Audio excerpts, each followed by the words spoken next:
ஒரு சூழலை ஏற்படுத்தி கொடுத்து நம்மள வாழச் சொன்னா, நாமே நம்மை அழித்துக் கொண்டால், சிதைத்துக் கொண்டால், அது மட்டும் இல்லாம மற்றவர்கள் மீது அதற்கு பழி சுமத்தினால், அது எப்படி வாழ்வாகும்?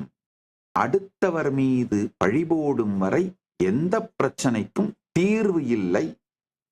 கடவுளே ஆனாலும் ஜுவல் ஸ்டாண்ட் மாதிரி உங்க பழியெல்லாம் மாட்டி வைக்கிற ஸ்டாண்டா அவரை நீங்க யூஸ் பண்ணீங்கன்னா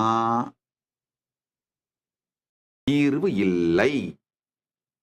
எப்படி உங்க நகையெல்லாம் மாட்டி வைக்கிற ஸ்டாண்ட் வச்சிருக்கீங்களா வீட்டுல? கோட் ஸ்டாண்டு, கொடை ஸ்டாண்டு, நகை ஸ்டாண்டுன்னு. அது மாதிரி பழி ஸ்டாண்டுன்னு கடவுளை உபயோகம் பண்ணீங்கன்னா, இந்த பழி ஸ்டாண்டா கடவுளை யூஸ் பண்றவங்க தயவு செஞ்சு அந்த கடவுள் படத்துக்கு எழுதி வச்சுக்கோங்க. முருகன், விநாயகன்ற பேருக்கு பதிலா அது கீழே ஒட்டி வச்சிருங்க. என்னுடைய பழி ஸ்டாண்டு.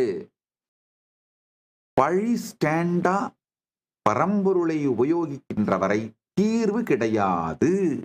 அனுக்கிரகத்திற்கு அவன் பொறுப்பு, மாயையில் மயங்குவதற்கு நாம் பொறுப்பு அப்படின்ற தெளிவு வரும் பொழுதுதான் இதிலிருந்து வெளிவருவதற்கு நம்மால் முடியும்.